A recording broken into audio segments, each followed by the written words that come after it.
Good evening, everybody. This is SNE Weather. My name is Josh, and I'm here to give you a quick update on something interesting on the models that I saw today.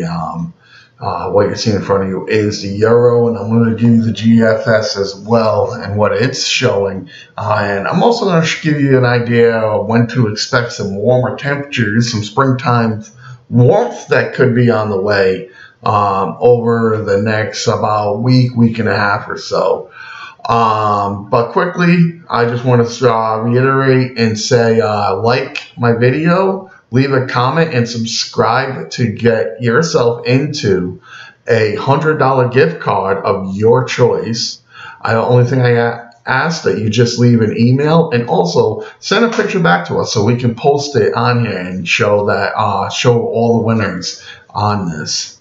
So right here, what you're seeing is the European computer model, and I felt the kind of a need to show it a little bit. And to be honest with you, I'm hoping this doesn't happen. And looking at what I'm seeing on the upper level maps, I don't think it will. I think it's a little off, but we'll see what happens. But this is on April Fool's Day of all days,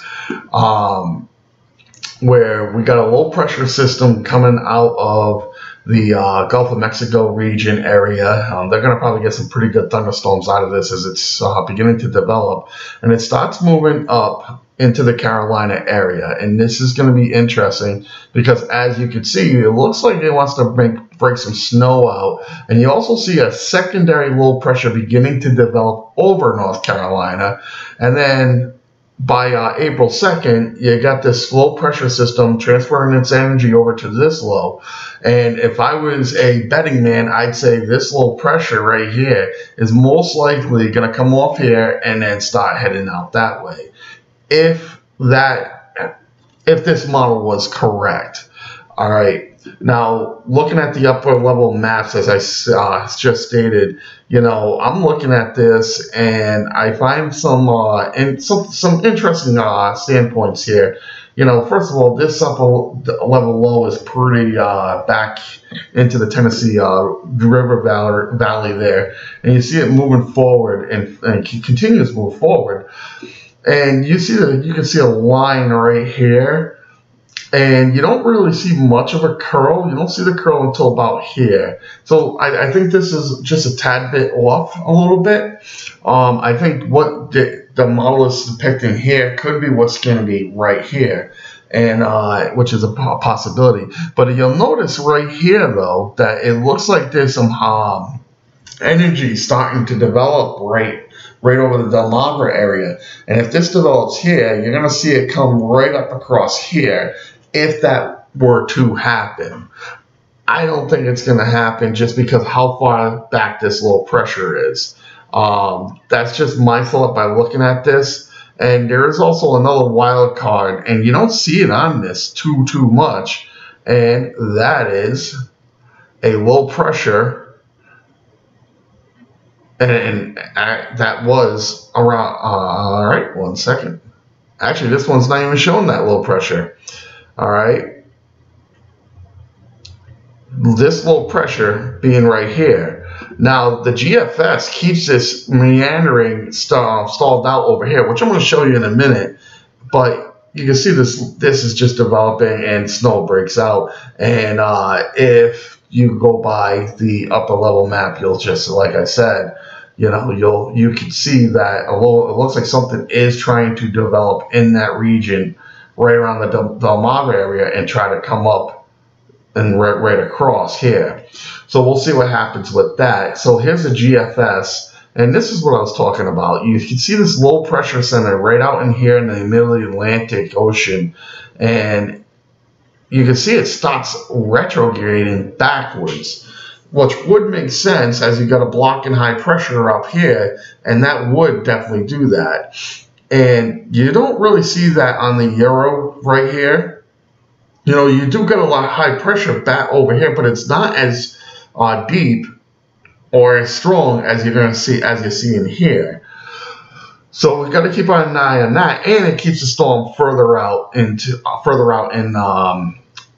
out west. However, one thing you got to notice, now this is also the 12 noon GFS. The 18Z GFS has come a little further, more southward. See what I mean? You see right here, it's further north. Now it's come further south.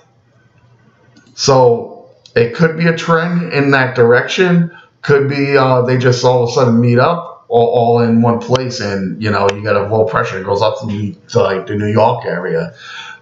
So what is the difference between these two kinds of air masses? This kind of setup. Well, here's the difference.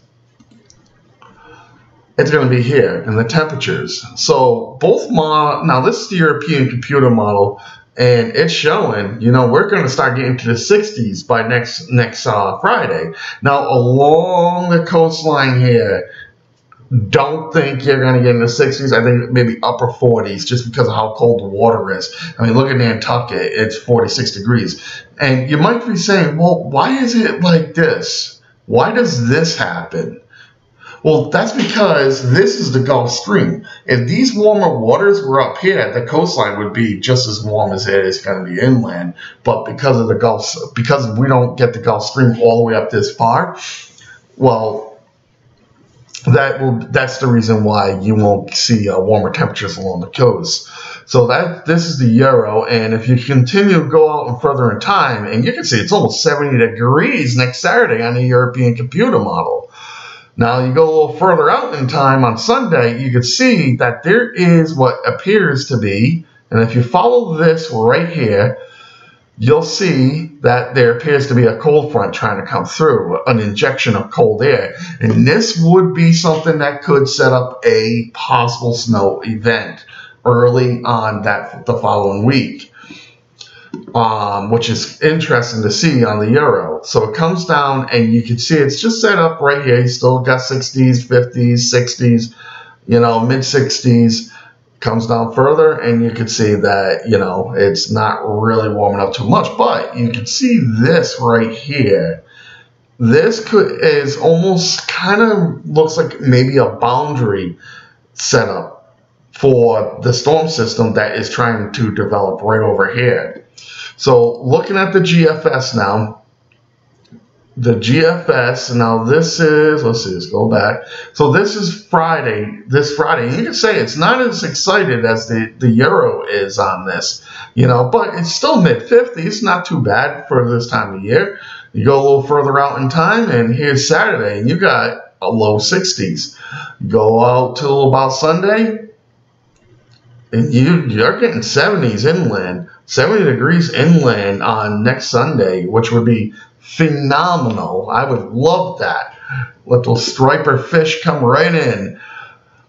And then, look, 70s. So there's a big, big difference because it has a cold front trying to come in. Now, there's something on the GFS that I saw, and I think it might be correct. And that's this. Look. Now it's all of a sudden, oh, actually didn't have it on this run. On the 12Z run, it shows what appears to be a backdoor cold front trying to come in, which is a perfect April setup.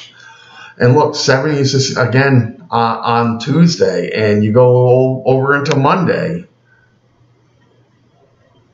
60, mid to up 60s, almost 70 degrees. So which model is going to be correct is going to be key, whether we get super warm weather going all the way into the early next week, or is it going to be cooler? But it does appear starting next Friday, we're going to be in the mid-50s, and it's supposed to keep going up. This is SNE weather, and I hope you guys have a great rest of your weekend. And just a reminder, like my like the YouTube channel, YouTube video, subscribe to the channel, and also leave a comment, and you'll be entered to win a $100 gift card to any place of your choice. And we plan on doing that raffle on April 21st, and we will announce it on that day. So everybody have a wonderful weekend.